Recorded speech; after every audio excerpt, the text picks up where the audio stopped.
a movie that honestly, I think that it's so easy to make fun of. The acting is all over the place, the filmmaking, cinematography is all over the place. But honestly, at its core, I think Planet of Dinosaurs is kind of an underrated flick. Maroon spaceonauts brave a prehistoric world filled with stop-motion thunder lizards, questionable acting, and walking. Lots of walking. Beyond the realm of kaiju and tokusatsu, I think that most every Godzilla fan can say they are a fan of dinosaurs. And Planet of Dinosaurs is definitely one of those movies that I grew up watching as a kid. Planet of Dinosaurs was an independent movie made in like the late 70s, right? I mean, ultra low budget, but the thing is they put a ton of budget into the stop motion effects. And it shows. And the people that actually did it have gone on to have great careers, worked on some of the Lucasfilm movies like Star Wars. Like I was saying at the beginning of this, there is a degree of competency in this. But then you have like some of the acting and some of the other stuff. We'll get to that. So our intrepid group accidentally crash lands on a planet of dinosaurs. We're introduced to all the characters in literally one scene. If you suffer from seizures, you might want to not watch this scene because it cuts back and forth between all the characters. Bad. It's not that bad. Is this going to be the whole review? I'm going to be saying stuff and you're going to say, it's not that bad. How else? Like, literally, they get it out of the way in like 60 seconds. And you know what? Even with that whole introduction, I don't remember a single person's name. That is not true. You do.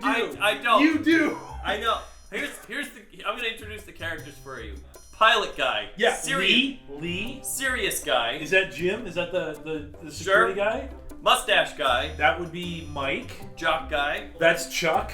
Nurse lady. I don't remember her name. The hippie lady. Durna. The other lady. Lila. And Harvey. Yes, see, you do know I know Harvey. What are we, a bunch of raccoons? What are we, raccoons? What the hell happened? What the hell happened? Harvey is like the humor of the film, like almost overly so. But we loved every minute he was on screen. He was stupidly comedic. What about the Harvey noise? Oh, Harvey, cool it. Come on.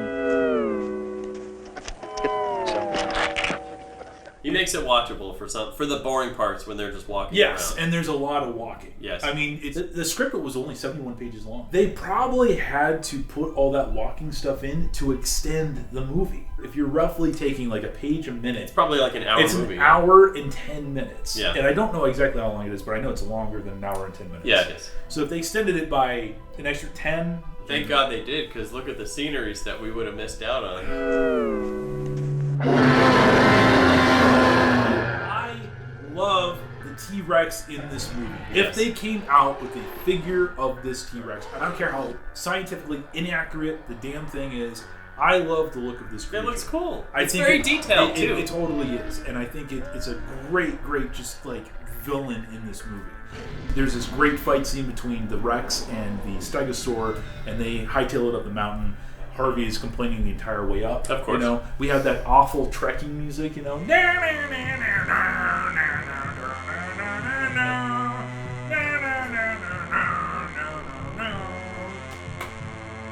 thing about the music, let's talk about the music. It sucked. I hated it. The music it burrowed into my brain and exploded. I will not be buying the soundtrack to this movie is basically all I'm trying to say. I'm actually disappointed you can't buy the soundtrack to this movie, because I would totally jam that stuff. Harvey ends up going up on the plateau, and he finds himself a nest. And he's digging around, he's like, you know what this is? Egg Benedict for a week. I don't think a chicken laid that, Harvey. Well, I'll tell you something. Wasn't a streetcar, baby. What does that mean? Was that an old 1970s phrase? It wasn't a streetcar, baby! Here, chickie! Come here, Uncle Harvey, sweetheart!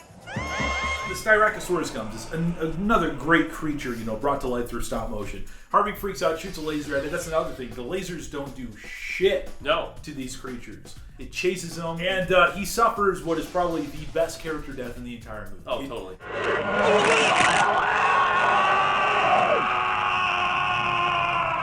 Freaking awesome special effect. We're talking about how cool the death scene is, and then it ends with just him going, ugh! Yeah, he just... There is a void when Harvey leaves. There really is. It just kind of lacked in energy, and as soon as he left, the energy left with him. It goes from, what are we, raccoons? To, what are we, raccoons? Well, let's talk about the dinosaurs. I think, from our count, there are more dinosaurs in this, variety-wise, than there are in Jurassic Park. The original, yes. Jurassic Park. But there was just no lack of dinosaurs in this. They all looked great, very detailed. Honestly, I'm sorry that that's all we're saying. Like, oh, the special effects are cool, but you gotta hand it to them, man. Stop motion is a time-consuming, expensive process, and they knew that going in.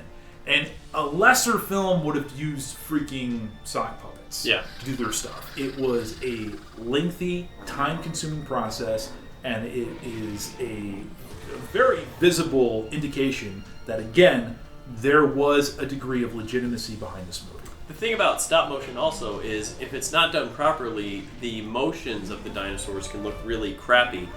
But in this movie, they look very fluid. Even when like the T-Rex was having that fight with the Stegosaurus, it looked very fluid and natural. I don't know, man. Like, there's never like you go on a journey, you know. I've literally you walk with them the whole way, and I just don't feel like there's ever a point, even though it might get boring. It's not stalling. Yeah, even when they're walking, and we joke that how boring it is, they're walking with a purpose. They're going to a destination. Yes, it's not just a bunch of scenes strung together to complete a movie, and I think that's one of the most important things too. Lesser movies, oftentimes, that's how it felt like. This actually, I feel, does have a first, second, and third act. It does. With character arcs, with conclusions to the conflicts of the character. And I'm not sitting here saying that this is the best movie ever made. No, okay? far from it. Like, it's not. You can sit here and you can talk how horrible the acting is, or you can talk about how horrible the cinematography is. But seriously, we're in a fandom, and this is my personal opinion, but I'm going to express it. You know, we come from a fandom where we have had people for decades making money off of books and articles and DVD commentaries that try to push the narrative forward, and a lot of it I agree with. That, like, you know, movies like from the Showa era, movies that oftentimes I would say the public would be like, oh man, those movies are so cheesy, look at those cardboard buildings and those bad rubber suits. You know, we have these guys coming in going, well, actually, sir, those models were actually done very, very well by the master known as Issei Tsuburaya. It gives legitimacy to what has otherwise been perceived as just cheap, low-budget, crappy films. But the thing is, we don't extend that to other movies often. And I feel like Planet of Dinosaurs deserves the same kind of treatment. It has its rough edges, and it's funny to poke fun at it. But I also think that we need to sit back and really be like, you know, there was something here. This wasn't done just for a quick buck. These people went out and they made a feature film out in the deserts of California and did something that most people, you know, will never be able to achieve. I'd say give it a try. Don't let the talk on the internet try to steer you away from it.